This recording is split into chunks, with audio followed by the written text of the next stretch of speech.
చిన్నయ్య దొరగారు చెప్పినట్టు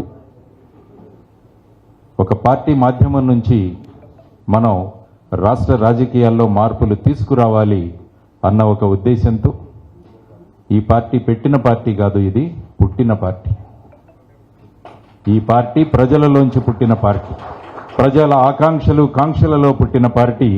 ఆ పార్టీయే జై భారత్ నేషనల్ పార్టీ.